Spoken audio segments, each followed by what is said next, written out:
श्री स्वामी समर्थ. अध्याय 3. श्री गणेशाय नमः. धन्य धन्य ते या जगती स्वामी चरणी ज्यांची भक्ती, त्यासी नाही पुनरावृत्ती, पद पावती कैवल्य. गताध्यायी कथा सुंदर स्वामींनी निवेदिले स्वचरित्र, आणि बाबा दिगंबर त्यांचे वृत्त निवेदिले. निर्विकार स्वामी मूर्ती लोका चमत्कार दाविती, काही वर्षे करोनी वस्ती मंगळ वेढे सोडिले. मुघळा माझी वास्तव्य करिता आप्पा टोळ झाले भक्त, तेथील साकल्य वृत्त अल्पमती के विवरलो. स्वामी चरित्राचे हे सार म्हणून केला नाही विस्तार, वर्णिता कथा समग्र ग्रंथ पसरे उद्दिसम.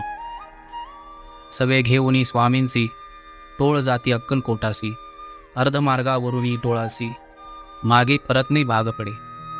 टोळ आज्ञा पिले सेवका, जो वरी आम्ही येऊ का, तो वरी स्वामींसी सोडू नका, येथेच मुक्काम करावा. टोळ गेलिया परतोनी स्वामी चालेल उठोनी, बहुत वर्जिले सेवकांनी परी नच मानिले त्या. तेथोनिया निघाले अक्कलकोटा प्रती आले, ग्रामद्वारी बैसले यतिराज स्वेच्छेने. तेथे एक अविंद होता, तो करी तयांची थट्टा, परी काही चमत्कार पाहता महासिद्ध समजला. पूर्वपुण्यास्थव निश्चिती आले चोळप्पाचे गृहाप्रती, स्वामींसी जाणून ईश्वरमूर्ती चोळप्पा करी आदर.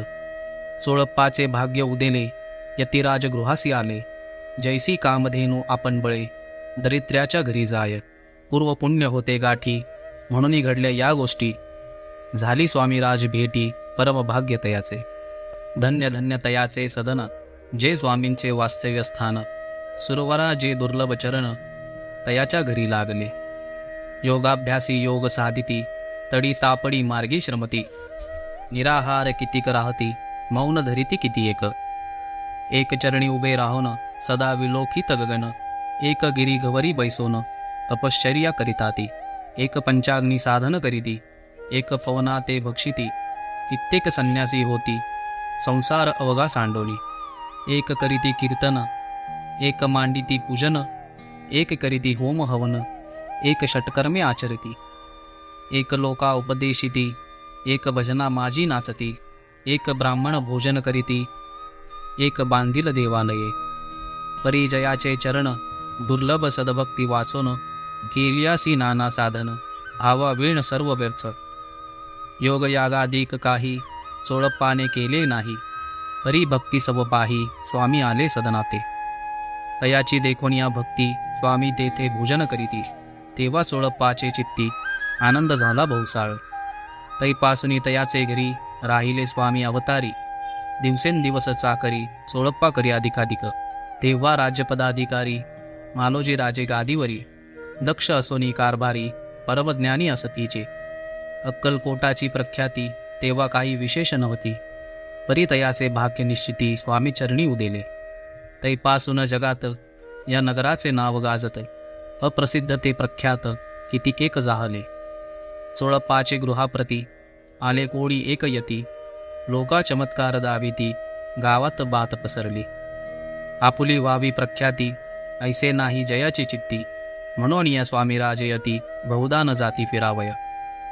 लोका माझी पसरली मात, नृपासी कळला वृत्तांत, की आपुलिया नगरात यती विख्यात पातली. राहती चोळप्पाचे घरी दर्शना जाती नर नारी, असती केवळ अवतारी लीला ज्यांची विचित्र.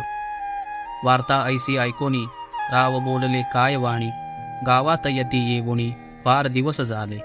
परी आम्ही श्रुत पाही आजवरी जाहले नाही, आता जावोनी लबलाही भेटू तया यतीवर्या. परी ते केवळ अंतर्ज्ञानी ऐसी वार्ता ऐकली काणी, हे सत्य तरी येवोनी आताच देती दर्शना. राव मुखातून वाणी निघाली, तोची यतीमूर्ती पुढे ठेली, सकळ सभा चकित झाली मती गुंगली रायाची. सिंहासनाखाली तरुण राव घाली लोटांगण, प्रेमाश्रुनी भरले नयन कंठ झाला सद्गतीत. दृढ घातली मिठी चरणी, चरण धुतले नेत्रांश्रुनी, मग तया हस्तकी धरोणी आसनावरी बैसविले. पूर्ण पटली अंतरी स्वामी केवळ अवतारी, अभक्ती पळोनी गेली दुरी चरणी भक्ती जडली तै. सकळ सभा आनंदली, समस्ती पाऊले वंदिली, षोडोपचारे पूजिली स्वामी मूर्ती नृपराये. निराकार आणि निर्गुण भक्तांसाठी झाले सगुण. तयाच्या पादुका शिरी धरून विष्णू नाचे ब्रह्मानंदे. इति श्री स्वामी चरित्र सारामृत नाना प्राकृत कथा संमत प्रेमळ भक्त परिसोत तृतीयोध्याय गूढः. श्री स्वामी चरणा परणमस्तु.